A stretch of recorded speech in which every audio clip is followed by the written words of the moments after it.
FSBO post-sale considerations, what you need to know after selling your home. So, you sold your home on your own. Congratulations, but before you pop that champagne, there are some critical post-sale steps you need to take.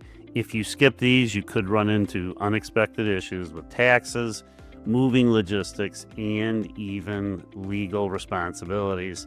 Stick around because I'm going to break it all down for you. All right, let's roll up our sleeves and get to work here. The first thing you need to do is finalize the sale legally. Just because you've agreed on a price and signed a contract doesn't mean the deal is fully closed.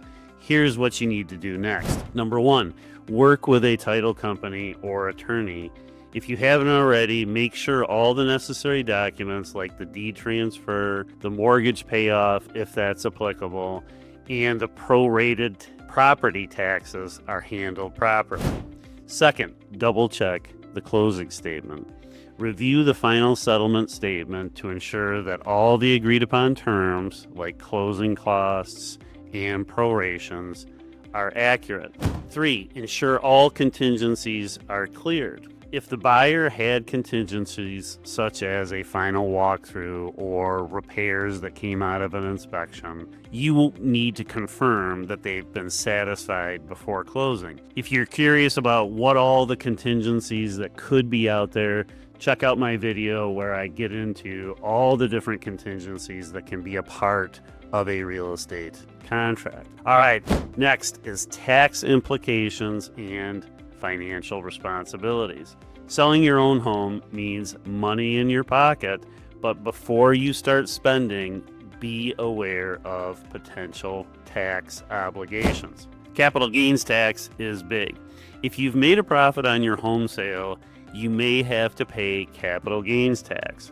Unless you qualify for the IRS homeowner exclusion of $250,000 for single filers or $500,000 for married couples.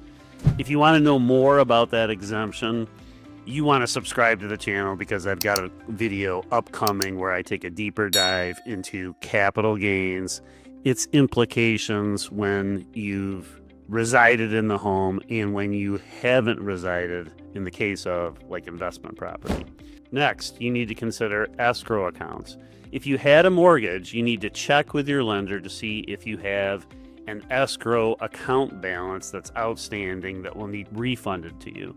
In other words, if you in your mortgage, you were getting your taxes and insurance escrowed as part of your total monthly payment, and then the bank was paying your homeowner's insurance and your property taxes on your behalf, you need to check and make sure that you're not due a refund on that. All right, next, property tax adjustments. Depending on when you sold, you might owe or be owed prorated property taxes. Be sure to square this away with the title company.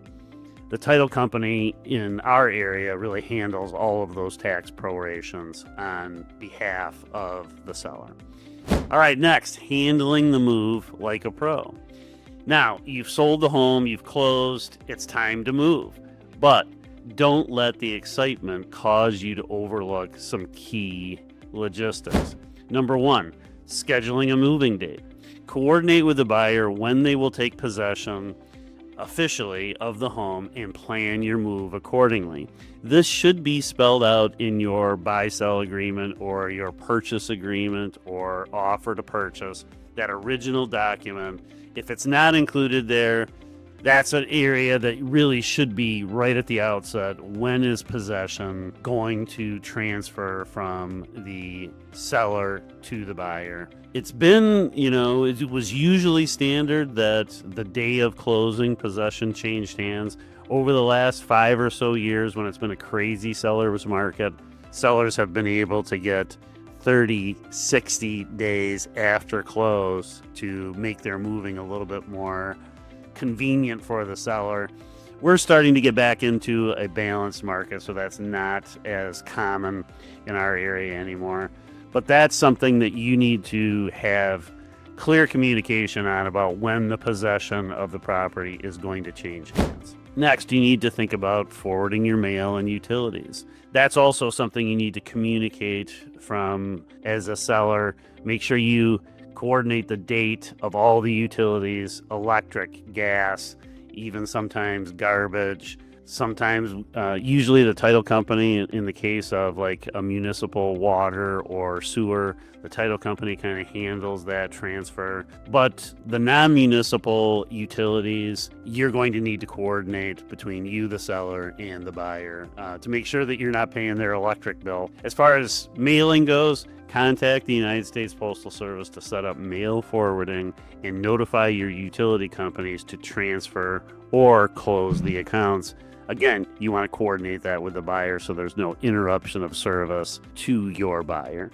That can be a really aggravating experience, and you want the transition to be smooth just because you want to be a good neighbor, a good seller, but also because good sense and not unnecessarily aggravating a buyer, because you never know what other issues come up, so don't have issues stack up that can easily be avoided.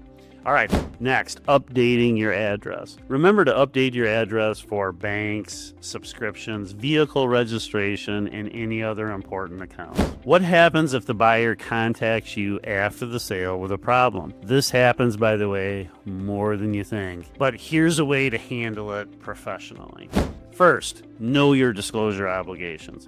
If you properly disclosed any known defects before closing, you should be legally protected. If you're curious about all of the obligations for sellers under the Michigan Sellers Disclosure Act and what that document actually looks like and how to fill it out, it can be a boring video to watch, but check out my video in the cards above.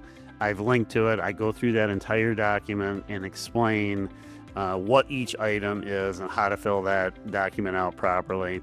There are a few exceptions, but in almost every case, every seller, whether you use an agent or not, every seller in the state of Michigan is required to fill out a seller's disclosure statement disclosing all known defects of the home. All right, next, keep records of the sale. Store all records related to the transaction in case any disputes arise. If necessary, consult a real estate attorney. If the buyer claims you misrepresented something related to the property, having an attorney review the situation can help protect you. In summary, selling your home on your own is a huge accomplishment, but there are a lot of moving parts even after the sale is complete.